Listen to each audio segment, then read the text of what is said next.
everyone, my name is Vijayshri and welcome to the tutorial of electrical power generation.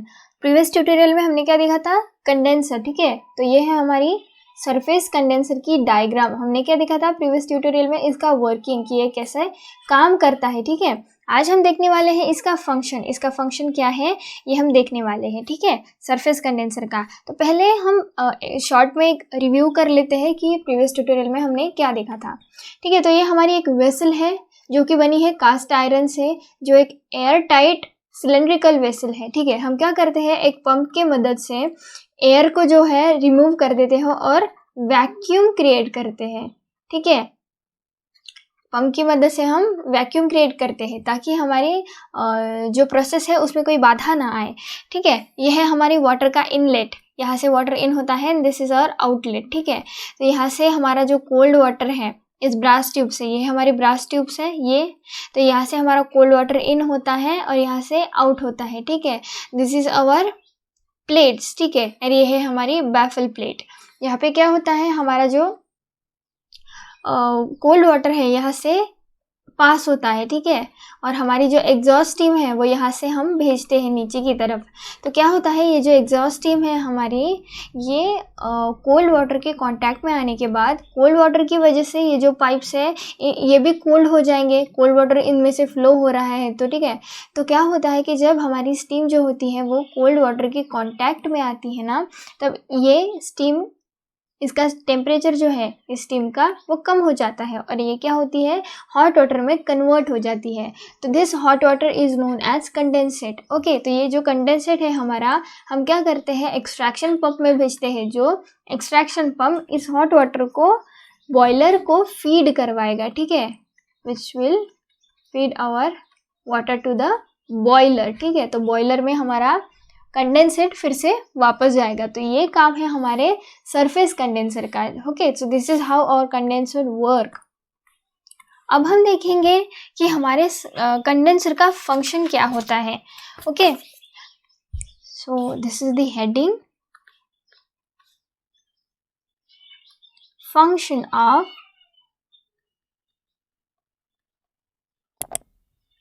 Condenser.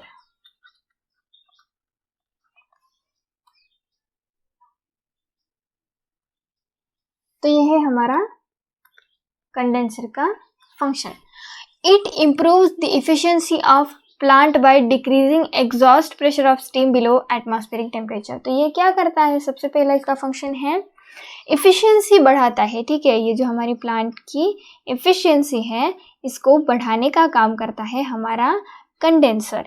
ठीक है, कैसे, जो भी एग्जॉस्ट प्रेशर है हमारी स्टीम का, ठीक है, हमारी स्टीम का जो प्रेशर है उसको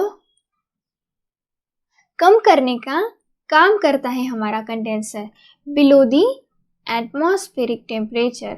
ठीक है, तो ये काम हमारा कंडेंसर करता है,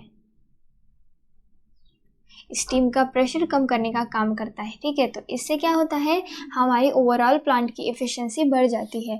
कम प्रेशर के साथ हमारी जब हमारी जो स्टीम है उसका प्रेशर कम करने के बाद हम क्या करते हैं, जब उसका टेम्परेचर हम कम कर लेते हैं तो हम वापस उस हॉट वाटर को, जब स्टीम हॉट वाटर में कन्वर्ट हो जाती है, हम उस हॉट वाटर को, उस कंडेंसेट को बॉयलर में भेजते हैं. ठीक है, तो जब ये कंडेंसर इस तरह का फंक्शन करके हमारे प्लांट को हेल्प कर रहा है स्टीम का फिर से क्या कहते हैं, स्टीम को फिर से तैयार करने के लिए, तो फिर हमारी जो प्लांट की एफिशिएंसी है वो ऑटोमेटिकली बढ़ जाती है. ठीक है, सो और second point is it improve source of good and pure water to the boiler. ठीक है,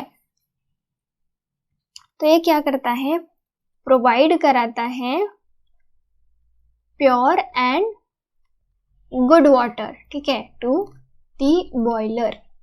ये काम कराता है हमारा कंडेंसर. मैं आपको एक बात बताना भूल गई कि ये जो हमारा हॉट वाटर होता है विच इज आवर कंडेंसेट. ठीक है, ये जो हमारा कंडेंसेट होता है ये पूरी तरीके से प्योर होता है. ठीक है, इसमें कोई इम्प्योरिटीज नहीं होती.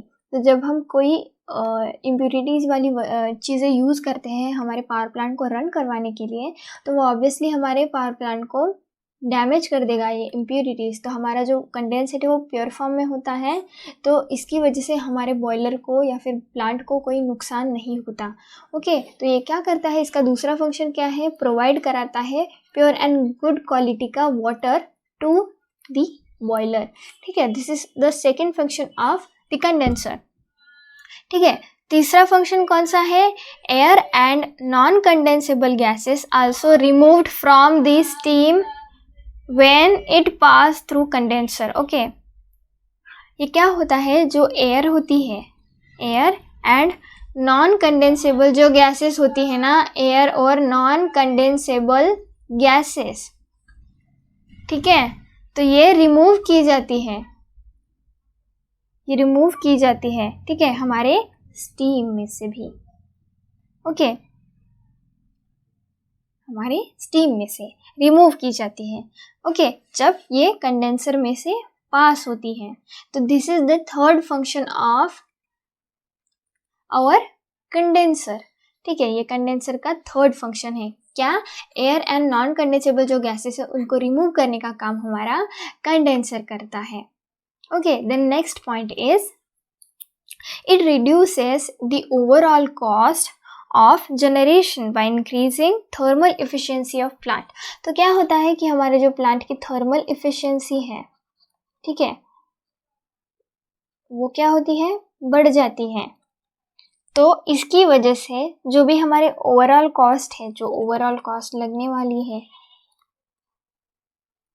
हमारे पावर के जनरेशन के लिए, ओके, तो ये क्या हो जाती है, रिड्यूस हो जाती है।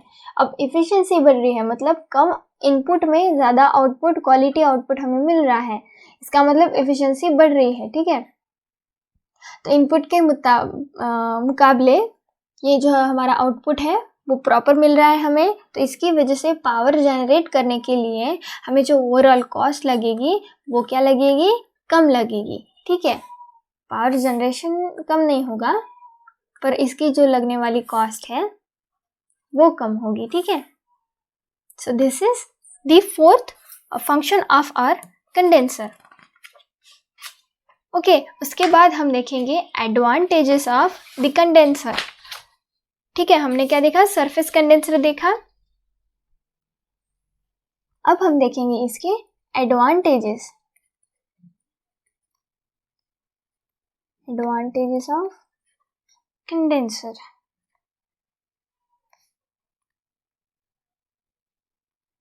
Okay, so our first point is slightly better vacuum can be obtained. यहाँ पे क्या बताया गया है, slightly better vacuum can be obtained।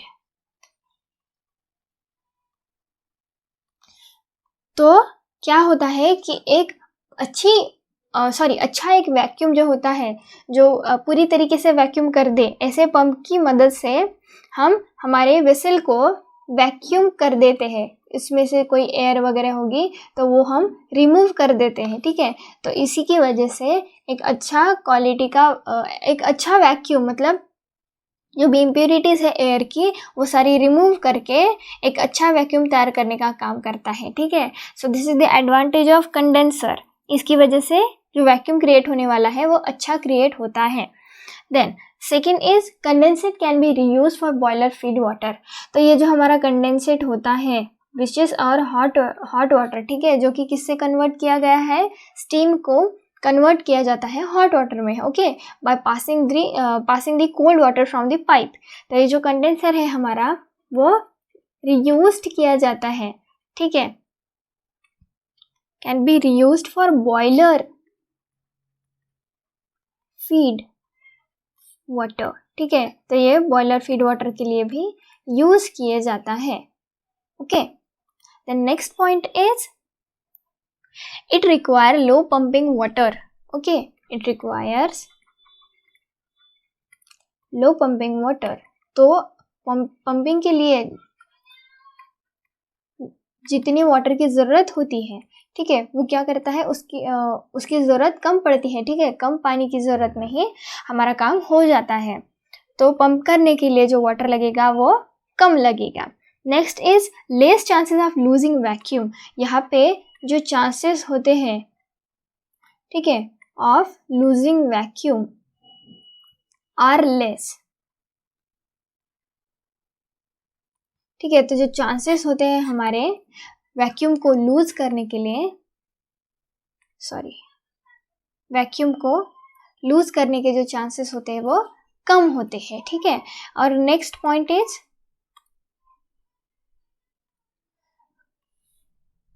what is the next point? It is there is no need to treat the condenser chemically before being supplied to water boiler. Okay, तो क्या होता है कि ये जो हमारा कंडेंसर है ना, इनको कोई केमिकल ट्रीटमेंट देने की ज़रूरत नहीं होती है, ठीक है, before being supplied to boiler. ये जो कंडेंसेट होता है हमारा कंडेंसेट, ओके, ये जो कंडेंसेट होता है इसको कोई केमिकल ट्रीटमेंट देने की ज़रूरत नहीं होती है बॉयलर में भेजने के पहले, ठीक है। तो ये एक दूसरा फ़ायदा हो गया अगेन। तो ये 5 हमारे एडवांटेजेस हैं ऑफ आवर कंडेंसर। तो अब हम क्या देखेंगे? Disadvantages of surface condenser. So disadvantages of surface condenser अब हमें देखेंगे, ठीक है। First disadvantage is it's manufacturing cost is high.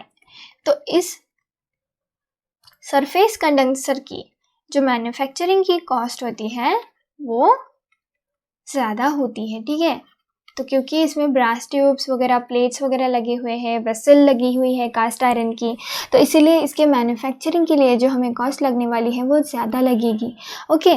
Second point is it requires large floor area, ठीक है, लार्ज फ्लोर एरिया। इसको बनाने के लिए ये जो वेसल है, जो भी कंडेंसर को बनाने वाला जो एरिया है वो क्या लगेगा? ज़्यादा लगेगा, ठीक है। तो ये है हमारा second disadvantage of surface condenser. Third point is it's maintenance cost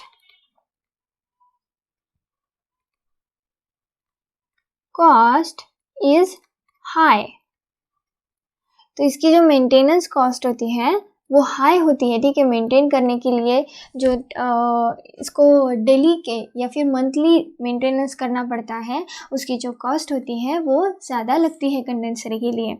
fourth point is proper cleaning of cooling water is necessary because it creates problem of dust deposition on the inside the tubes, ठीक है।